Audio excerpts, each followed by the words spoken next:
Opa, tudo bonzinho? Vamos entender que KPS é bem tranquilo. Vem comigo, deixa eu apresentar aqui para você. Mostrar é melhor do que só falar, não? Olha aí. KPS é um equilíbrio químico. E um equilíbrio químico é estabelecido quando a velocidade da reação no sentido direto é igual à velocidade da reação no sentido inverso. Então, a primeira coisa que a gente precisa sempre lembrar é que trata-se de um equilíbrio químico. Então, se eu tenho um equilíbrio químico, eu vou ter o quê? Todo equilíbrio químico se estabelece quando eu tenho uma reação reversível e a velocidade do sentido direto é igual à velocidade do sentido inverso. No momento que a gente estabelece as velocidades se igualando, as constantes não mais se alteram. Não precisam ser iguais, mas elas aí não se alteram mais, porque o que eu lanço para um lado, o outro me devolve. Então fica com velocidades iguais de reagente formando produto e produto se decompondo para reagente, então as concentrações também ficam constantes, não ficam necessariamente iguais. Podem até ser iguais, mas elas ficam constantes. Então, o equilíbrio químico é essa situação onde eu tenho a velocidade. E no equilíbrio químico para o KPS, que é o constante produto de solubilidade, eu tenho um equilíbrio heterogêneo. Por exemplo, eu tenho aqui um sal AB, que poderia ser AgCl, que é um sal não tão solúvel. Então, o que é que acontece? Parte dele dissolve e parte dele fica sólido, corpo de fundo. Então, eu tenho aqui o corpo de fundo, não é isso? E tenho aqui a minha solução saturada, tá certo? A solução, o que está em solução aqui já chegou no limite. Então, a partir daquele limite, tudo que você coloca vai para o fundo. Então, eu vou ter uma velocidade de dissolução e uma velocidade de precipitação. Então, pessoal, para que a gente tenha esse equilíbrio, a velocidade com que as estruturas dissolvem iguala a velocidade com que as estruturas precipitam. Vou te dar um exemplo. É como se você estivesse numa sala lotada com todas as cadeiras ocupadas. Para alguém sentar, alguém tem que levantar. Então, a mesma coisa com a solução para o KPS. Para alguém dissolver, alguém tem que precipitar. Então, para que um íon dissolva, o outro precipita. Nesse momento, a gente tem o KPS, a constante de equilíbrio para o sal, para o produto de solubilidade, para a solubilidade do sal, de uma base, de uma substância pouco solúvel, geralmente. Então, se eu tiver aqui, ó, AgCl, todo sal é sólido na temperatura ambiente. Então, a GCl é sólido.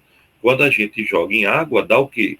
Solução aquosa de Ag+, e de Cl-, íon prata e íon cloreto.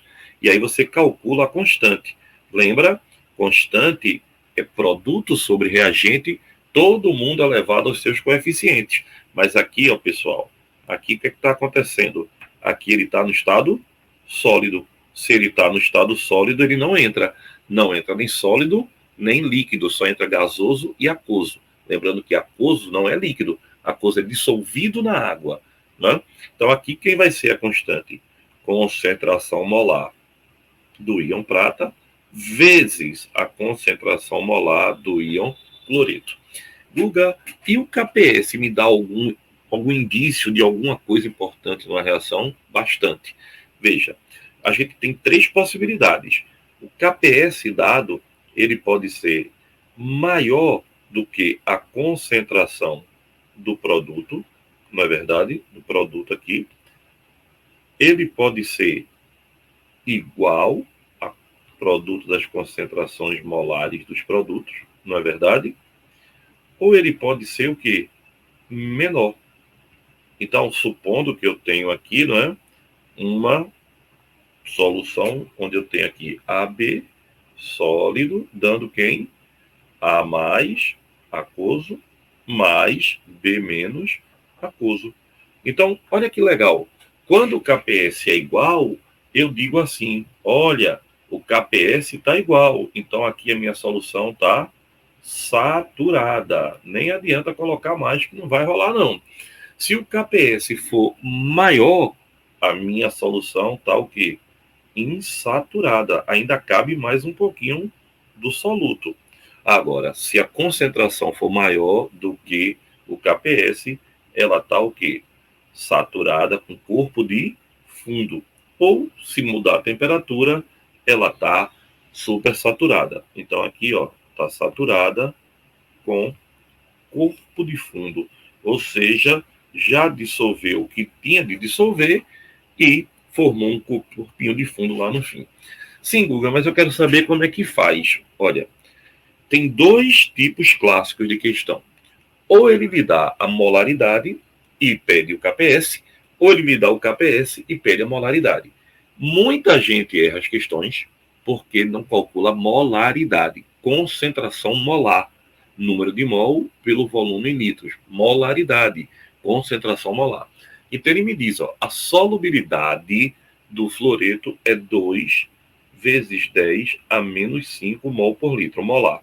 Quando ele diz a solubilidade, ele está me dizendo quanto eu tenho de cada um desses componentes. Guga, quem é fluoreto de cálcio? CaF2, sólido. Aí, olha, vai dar cálcio mais 2 em solução aquosa, mais 2F menos, também em solução aquosa. Mas ele me disse na questão que a solubilidade, então, o valor da molaridade do sal, que é a solubilidade, é 2 vezes 10 a menos 5 molar. Então, ele já me disse isso.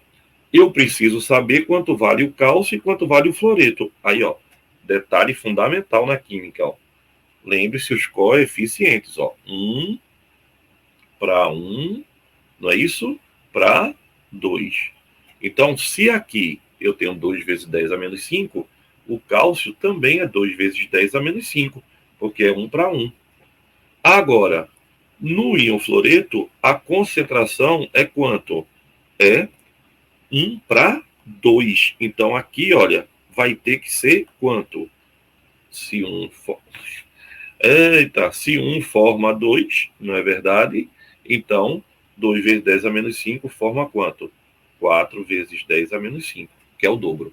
Sim, Gugu, e agora? E agora a gente acha o KPS, que é o produto dos produtos elevado a seus coeficientes. Então, é 2 vezes 10 a menos 5 elevado a 1, multiplicado por 4 vezes 10 a menos 5 elevado ao quadrado. Então, quanto é meu KPS? Vai ser 2 vezes 10 a menos 5 vezes 4 ao quadrado, 16, 10 a menos 5 ao quadrado, 10 a menos 10. Quem é o KPS? 16 vezes 2, 32, vezes 10 a menos 15. Não é isso?